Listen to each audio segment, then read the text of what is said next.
Ahora, lo importante es que Gabriel, además de tener este perfil académico, tiene un rol político en la Argentina en cuanto a lo que hace a lo que estamos intentando de configurar como una nueva derecha. Por eso es que el último punto que yo quería conversar, digamos, en los próximos, habíamos dicho que esto iba a ser hasta las 11 de la noche de Argentina, de España, perdón, España. y sería hasta las 6 de la tarde de Argentina. Pero todos los fallos técnicos que hemos tenido nos vamos a dar unos 10 o 15 minutos más para poder finalizar con este tema, ¿no? Que es el de la nueva derecha, Gabriel. Yo quería, digamos, vos tuviste un rol muy interesante. Yo vi el video en una reciente entrevista que tuviste, si mal no recuerdo, en Intratables, En donde hablas Intratables. sobre, en Intratables, donde vos ya empezaste a hablar sobre una nueva derecha, ¿no? ¿Cuáles son los principios para vos fundantes que deberían estar en el corazón de esta nueva derecha? Que se está formando, ¿no? Estamos pensando ahora. El especialista sos vos, esa pregunta te la haría yo a vos y no quiero terminar la charla sin yo poder hacerte alguna pregunta. Pero no, más que nada, yo me identifico plenamente con la derecha y lo digo con orgullo, no con el centro. El centro es pusilánime, el centro es tibio, el centro es cobarde. El centro es como el agua mineral, incolora, inodora, insípida, no tiene sabor. Y la verdad que la vida a mí me gusta con sabor. El mundo está tan, o por lo menos en nuestro país, Argentina, está tan comunizado, tan socializado en este sentido, que la verdad es que como muestra, es una muestra más de que la receta que las izquierdas quieren aplicar en todos los países han fallado. Han multiplicado a los pobres, han avanzado con gobiernos que se han transformado en ser totalitarios. Por eso que ser de izquierda es todo lo que está mal para mí, y ser de derecha es una manera de ver la vida, ser de Sí. derecha es un sistema de valores, ser de derecha es tener una concepción del Estado, es tener una concepción del esfuerzo individual, es tener una concepción de la vida que le da lugar a los verdaderos derechos humanos, que le da lugar a un Estado de Derecho, que le da lugar al concepto de verdad objetiva, de la libertad, a los valores de una justicia independiente. Es decir, ser de derecha es responder a un sistema de valores, ¿no? Sí, sí, sí, efectivamente. Y hay una nueva derecha en curso, ¿no? O sea, yo veo que sin embargo hay gente, que no importa, digamos, hay gente que sigue pensando que la agenda de la derecha deben ser una especie de ecuaciones. ¿Se me escucha, no? ¿O no? Perfectamente. Bien, bien, ya estoy como paranoico. Eh, digo, hay gente que piensa que la derecha se puede, o el centro derecha, porque se puede, a mí no me gusta la idea de centro derecha, aclaro, ¿no? Centro derecha es como, bueno, tengo un poquito de miedo, ¿no? Bueno, no, Totalmente. me animo, tengo un pie en un lugar, pero tengo el otro pie sobre otro lado, ¿no? A ver, ¿por qué si la izquierda se puede decir izquierda, nosotros no nos podemos decir derecha? ¿Y por qué, digo, hay tanta gente que no se anima a decirse de derecha, pero sí a veces de centro, a veces de centro derecha, que parece que conciben a la derecha como si fuera una receta económica? Digo, porque vos has hablado sobre la forma de ser de la derecha y yo coincido absolutamente. Para mí la derecha no es tanto un sistema filosófico, no es un dogma, Uh no es -huh. una receta, no es una utopía, sino todo lo contrario.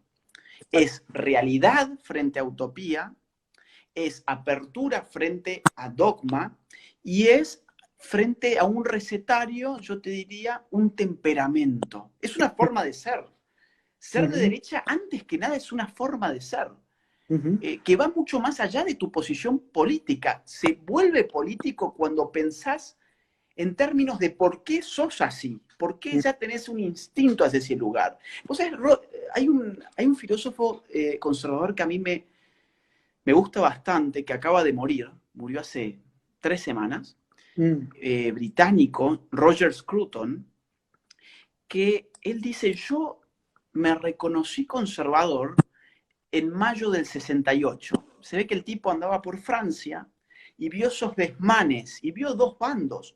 La policía tratando de poner orden y por otro lado, estudiantes que no sabían lo que querían, pero lo querían ya.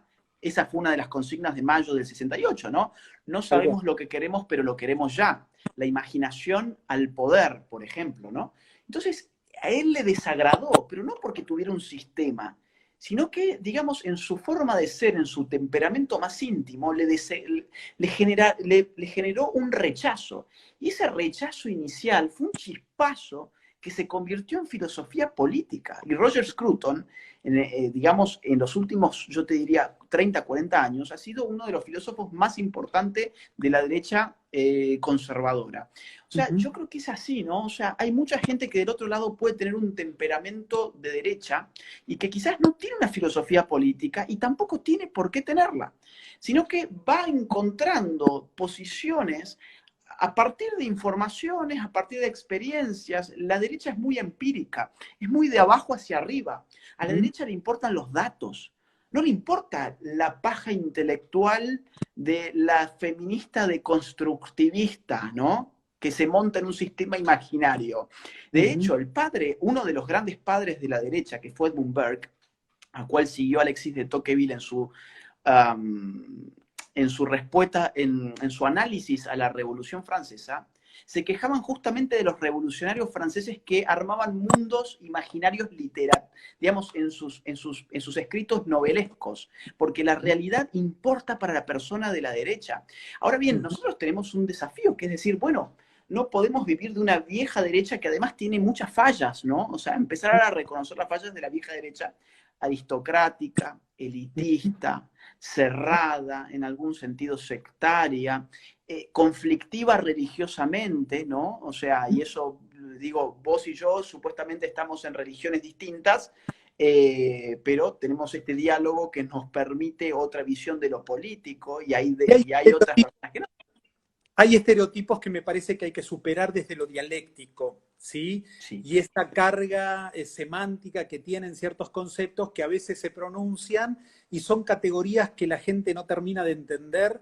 eh, y algunos hablan hasta hoy hablar de izquierda y hoy hablar de derecha puede resultar anacrónico para cierto sector. Al centro le gusta no hablar de izquierda y no hablar de derecha porque siempre terminan cayendo en la indefinición, pero son categorías que van a seguir estando. El tema es darle contenido y el tema es darle sustancia. ¿Qué es lo que uno quiere decir cuando dice derecha? ¿Qué es lo que uno quiere decir cuando está presentando una propuesta como partido político nacional? Hay que darle sustancia conceptual y propuesta real a un...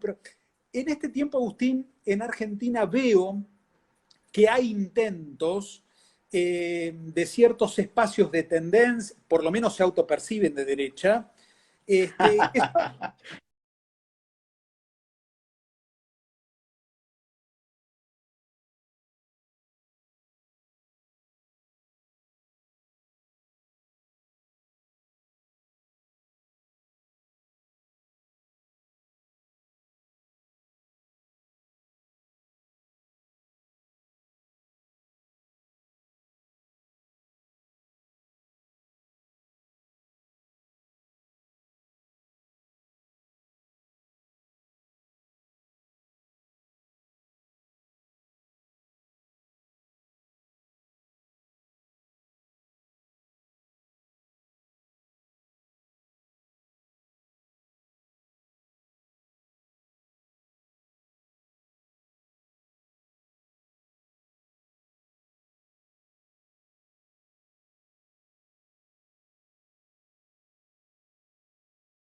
anticipar el fin.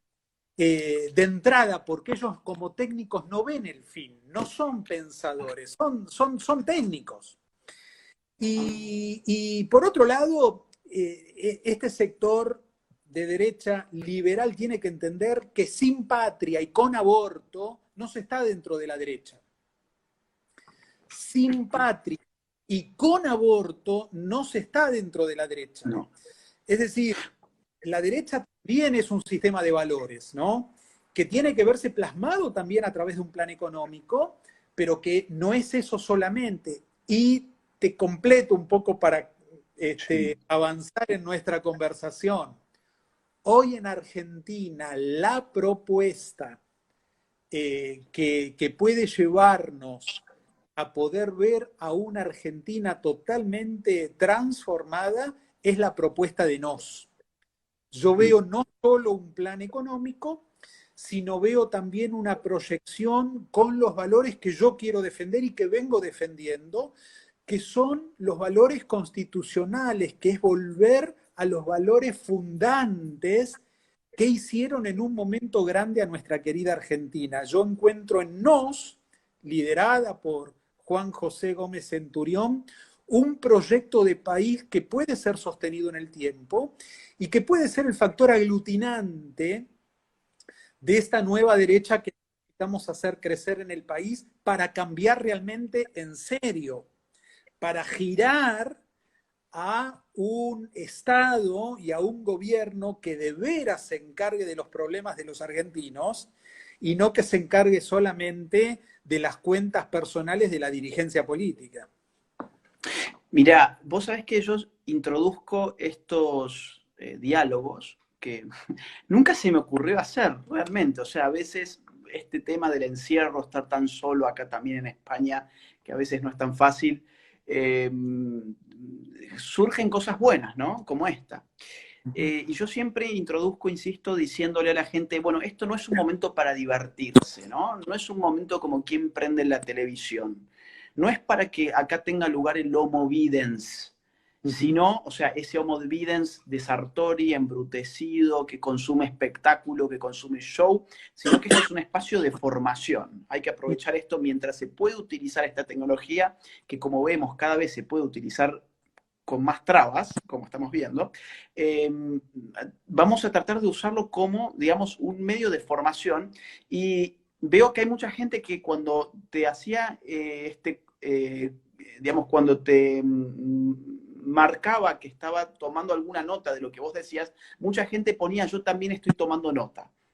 Cosa que me parece excelente. Digo, aprovechen y, digamos, no solamente este vivo, sino los vivos que estén viendo, que tengan contenido importante, aprovechen del otro lado de la gente para poder tomar nota, casi como si fuese una clase. No es una clase, estamos hablando como hablamos con Gabriel en un bar o en un restaurante, como siempre lo hemos hecho. Toda la semana hablamos, no hay semana que no pase que no hablamos con Agustín, y simplemente ahora lo estamos haciendo al aire.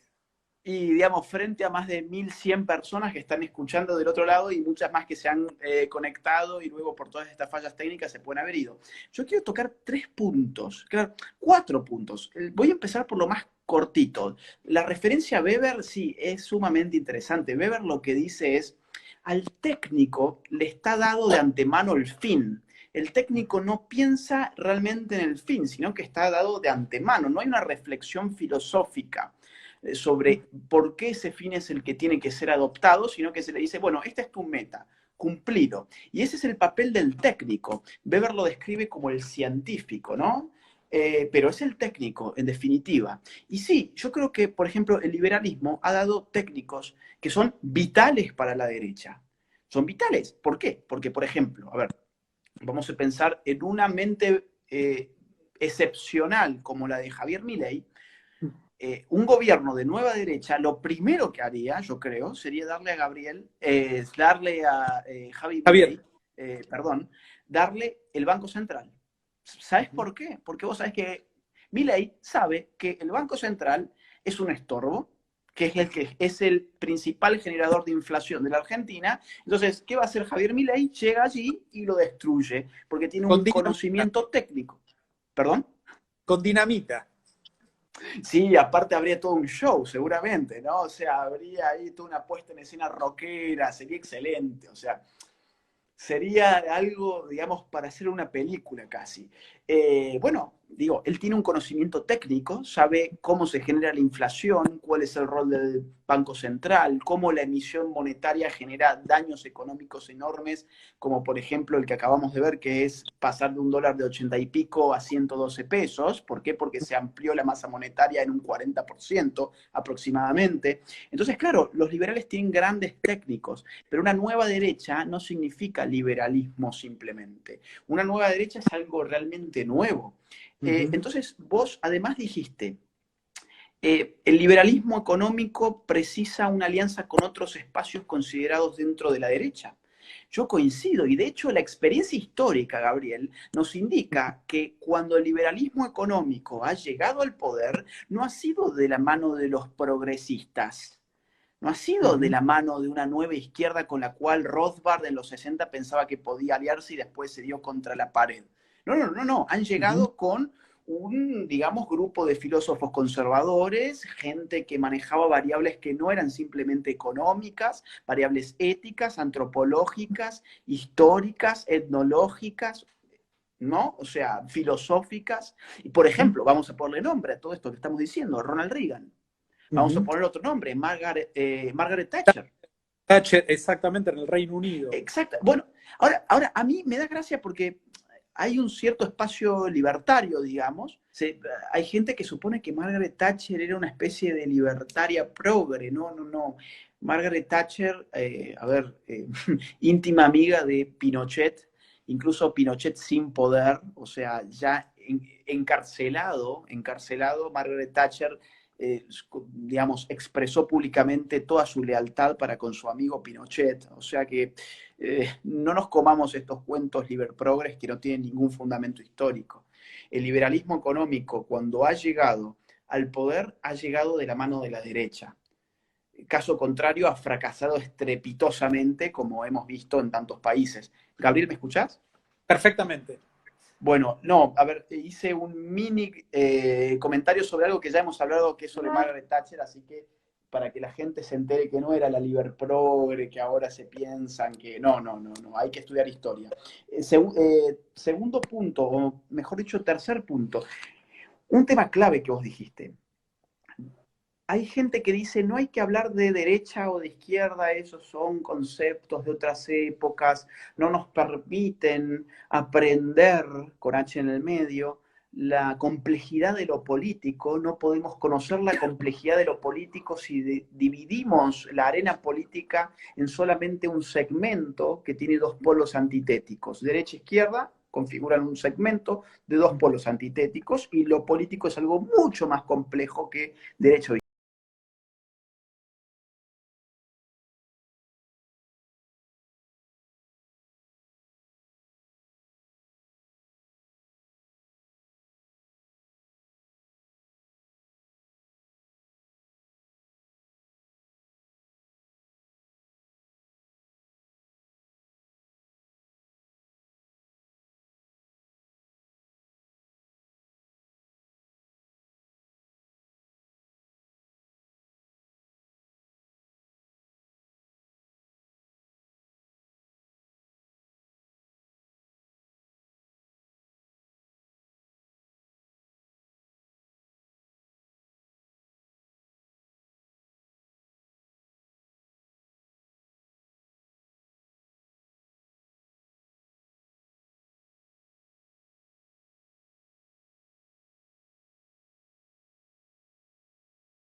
políticamente incorrecta de decirse somos de derecha y con orgullo y apuntamos contra esa derechita cobarde, que en este caso es el PP, bueno, hoy son la tercera fuerza nacional, tienen más de 50 representantes del pueblo en el Parlamento Nacional. ¿No? Yo Entonces, ¿qué vamos a...? te conté, Sí, Agustín, que soy español y que vengo votando por Vox desde las últimas elecciones. Y es realmente es admirable ver las declaraciones de cualquiera de sus voceros donde categóricamente afirman lo que es Vox y son totalmente contestatarios y son totalmente claros conceptualmente en defender una posición orgullosamente de derecha. Es admirable ver el crecimiento que vienen llevando en toda España, pero fíjate que en la primera elección que hicieron en España, en la primera elección, cuando el brazo sale del PP, ¿sí? El primer brazo inicial de Vox sale del Partido Popular, lograron en la primera elección 64.000 votos. sí, sí. En la última elección, el primer intento, con todas las desprolijidades y con todos los puntos en contra, NOS en Argentina sacó 800.000 votos, teniendo todos los puntos en contra, digamos, y no teniendo, es decir, la primera elección. Fallida en cuanto a lo eleccionario, pero excelentemente sorprendente ver cómo la proyección de un programa que le da consistencia, no solo no es cuestión de receta económica, porque Argentina viene de parche en parche. Por un lado, nos corremos un poquitito más hacia lo social, desarrollo social. Desarrollo social no es desarrollo social, es desarrollo del Estado, es engrandar el Estado. La sociedad sigue sin desarrollarse, sin poder crecer, los pobres siguen los mismos y la verdad es que se siguen cada vez multiplicando más. Entonces, desarrollo social, nada. No es cuestión de correrse un poquito acá, un poquito allá, es cuestión de llevar un programa concreto que pueda darle respuesta realmente al desarrollo y crecimiento de una nación. El ejemplo de Vox es admirable en España. Para mí es admirable y es imitable, ¿no? O sea, entender que incluso más allá de uno hacer, ser fiel a sus valores y a su identidad y poder salir del closet, digo, ya que está tan de moda esto de salir del closet, ¿no? Se supone que el LGBT que sale del closet es casi el nuevo héroe público. Bueno, no, yo creo que el héroe público es aquel que dice soy de derecha. Hoy es mucho más estigmatizante decir soy de derecha que decir soy homosexual, por ejemplo, ¿no? Ni hablar de decir, por ejemplo, bueno, soy de izquierda, no, ahí ya te llevas, seguramente te va a ir muy bien en la universidad, te va a ir muy bien en tus relaciones sociales, te va a ir bien políticamente, etcétera. Yo creo que una nueva derecha no puede reducirse a un programa económico, sin embargo, un programa económico de derecha liberal es fundamental para una nueva derecha, pero no podemos seguir simplemente pensando que toda la lucha política se puede resumir en una cuestión de libertad económica. Hay mucha gente que defiende la libertad económica en Argentina y que sin embargo no dijo una sola palabra cuando a médicos argentinos el Estado les quitaba su matrícula de médicos y les prohibía ejercer la profesión por no hacer abortos. No dijeron una sola palabra cuando tantos docentes argentinos fueron asediados y perseguidos e incluso sancionados por el sistema público educativo por no enseñar ideología de género. No dijeron una sola palabra respecto de esa institución nefasta que es INADI, que persigue a personas comunes y corrientes que opinan en cualquier tribuna, por ejemplo en sus redes sociales. Yo tengo causas en INADI por haber dicho, por ejemplo, que un hombre es un hombre y una mujer es una mujer, y estos defensores de la libertad, ninguno de esos salió a decir absolutamente nada. Son Bueno, títulos porque de yo entiendo. honra, Agustín, Sí. son títulos de honra que no solo suman al currículum, sino realmente a la trayectoria y a la construcción de un ideal y de un proyecto de país. Yo digo, ¿dónde estamos realmente los que defendemos la libertad? Quiero ya empezar a cerrar con esto. ¿Dónde? Porque la libertad es evidentemente un bien propiamente occidental, ¿no? Eh, ¿Dónde están los que defienden? ¿Podemos reducir la defensa de la libertad a querer cobrar menos impuestos? Yo estoy de acuerdo. Evidentemente, me parece una atrocidad que un argentino tenga que gastar 6 o 7 o incluso hasta 8 meses de su año trabajando como siervo para el Estado. Soy el primero en decir, hace falta un Estado no chico, mínimo. En ese sentido soy minarquista, ya que a la gente a veces le gusta tanto estas definiciones. Quiero un Estado mínimo. La libertad se puede reducir en decir, quiero bajar el gasto público. No, yo creo que la causa digamos, va mucho más allá del tema económico. Va a la libertad de conciencia, a la libertad de culto, a la libertad de cátedra, a la libertad del ejercicio de la profesión, De a la expresión, libertad de de conciencia, opinión, claro. de expresión, de conciencia. Libertades que están siendo reprimidas sistemáticamente en la Argentina y ninguno de aquellos que tienen el carnet de los defensores de la libertad, dicho sea de paso, yo no lo tengo, he sido excluido del club, como vos sabés, bueno, esta gente no ha dicho absolutamente nada. Entonces, digo, una nueva derecha necesita, sí, obviamente, recorte, te diría, extremo del gasto del Estado, por lo tanto, un recorte extremo de los impuestos, impulsar la iniciativa privada, reconstruir el espacio de lo privado, pero también hay otros temas. Y si no, miremos a Chile. Es decir, una receta económica útil, enriquecedora en el sentido monetario de la palabra, a Chile no le garantizó ninguna permanencia, ¿no? No le generó ninguna estabilidad. Es decir, Chile ha sido el éxito económico de la tecnocracia liberal, vamos a decirlo así. Ha sido el éxito económico con el cual el liberalismo, digamos, con todos los hechos y con todos los argumentos más válidos imposibles, han dicho, este es el modelo que funciona. Y yo lo creo así también. Ahora bien, vos fijate cómo el pecado de reducir la existencia humana a lo económico le ha llevado a ese mismo liberalismo chileno a descuidar la lucha cultural que le estaban haciendo desde hace varios años y hoy el modelo económico está en jaque mate. ¿Por qué razón? Porque le ganaron la cultura, le ganaron la política, la cultura y la economía va a sucumbir en función de la política y la cultura. Como para cerrar, si tenés algún último comentario, Gabriel. No, yo creo que hay una manera de ver la proyección de país, hay una manera también de poder ser, ver un camino, ver un horizonte que tiene que ver con la construcción de un país diferente.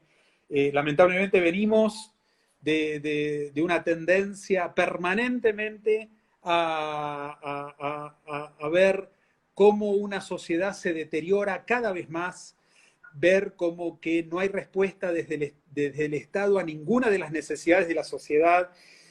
Y este año es un año de conversaciones, es un año de llamados de teléfono, es un año de intento de armar